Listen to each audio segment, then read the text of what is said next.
K-pop Demon Hunters review that I did, because I don't think I did a very good job the first time.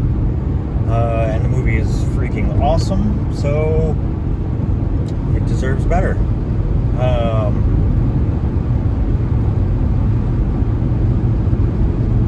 Really, I'm not sure I have to say more than it's freaking awesome. But I'm not sure that does enough to convey that, like, normal people that aren't usually interested in anime or silly things like K-pop or... sorry, didn't mean to call K-pop silly. More frivolous things, I guess? I don't know. I think K-pop is probably something that most people in the United States don't really pay a lot of attention to. And then Demon Hunters makes it a little more weird. So, yeah, it's not exactly the kind of thing that reels in enough people into giving it a chance. And the thing is that it's an extremely well-written movie that handles struggles that we all go through in a really cool way. And it's uplifting and a good message for bringing people together, including just friends.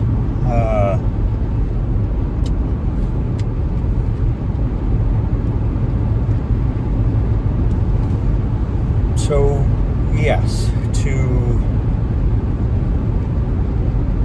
address some of the reasons people might be put off by the title,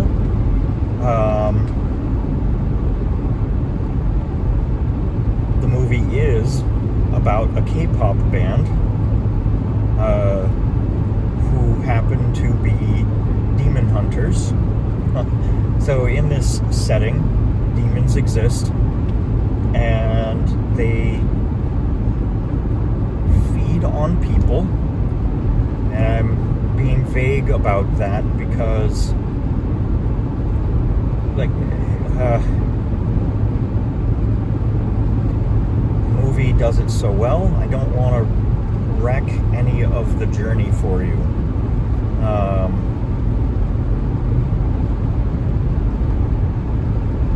Makes sense.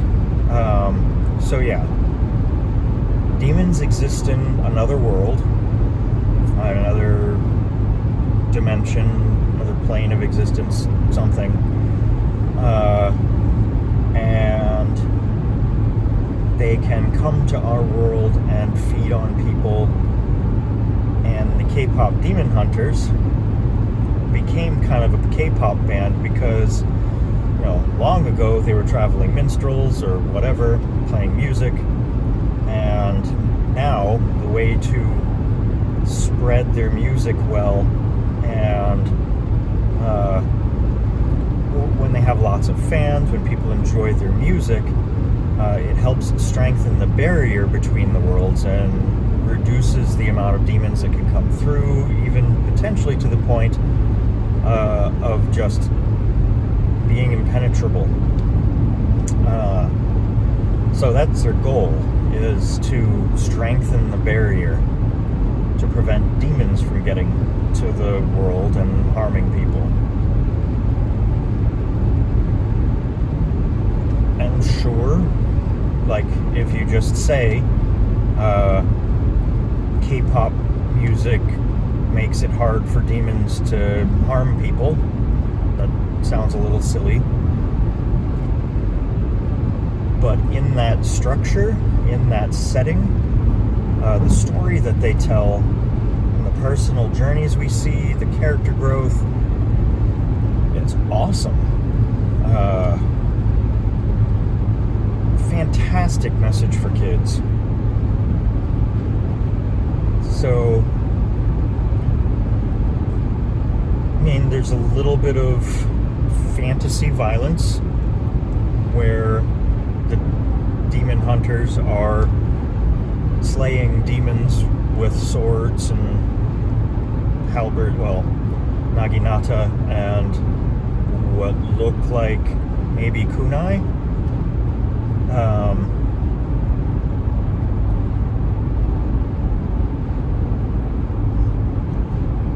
But it's not excessive. It's not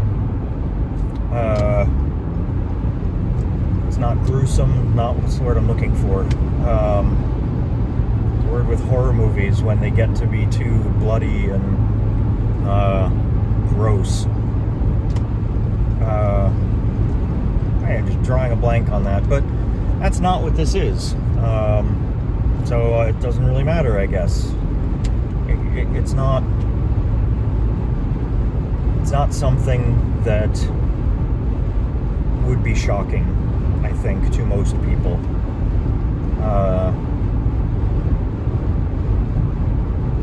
My kids, my twins are 7, and they understand it just fine, and love the movie, love the music. I guess that's kind of the other thing to talk about. They made songs for this movie, and they're all catchy and good, and the lyrics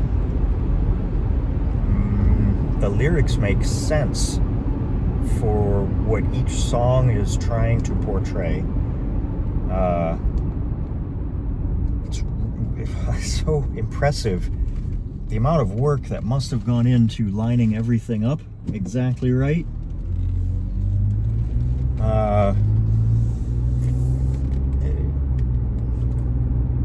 I just don't understand.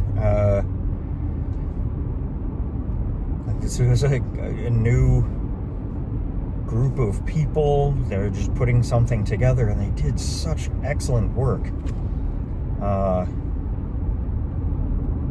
Yeah, so I think I managed to avoid spoiling anything. I hope you'll give it a try if you haven't already and have been just thinking, what kind of silly thing is that?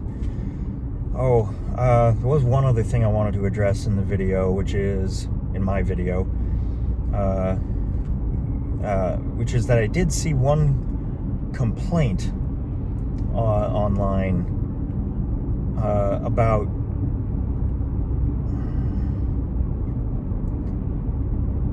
how the movie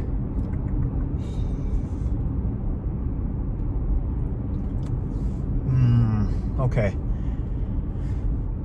If you want to avoid all the spoilers, this is probably where the movie should end, or my video should end. For you, and I'm gonna say this is just a minor spoiler, but we discover in the movie that like demons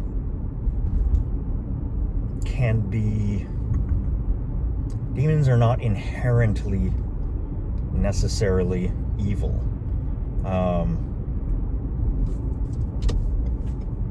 And so this commenter on this on Reddit talked about in the movie how you discover this possible redemption and then see the demon hunters try and send them all back to whatever place they came from.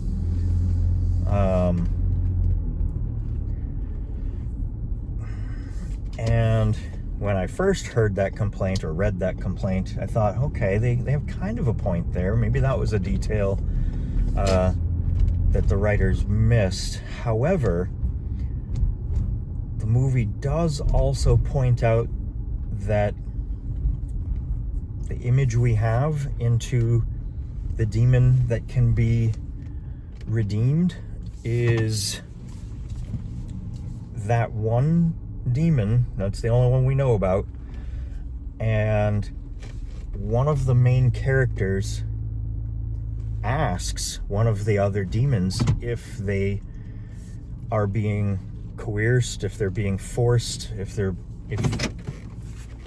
he has no control. The demon hunter is trying to figure out if what she's been doing is wrong, and like it answers the question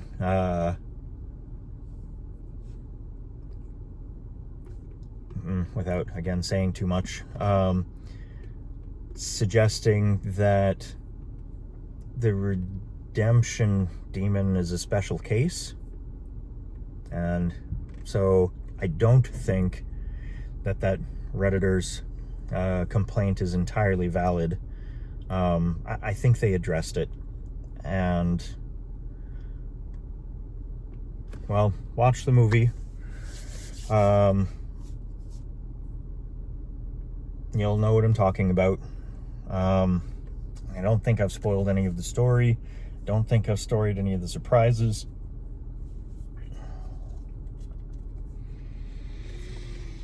Yeah, but enjoy it, and thanks for listening.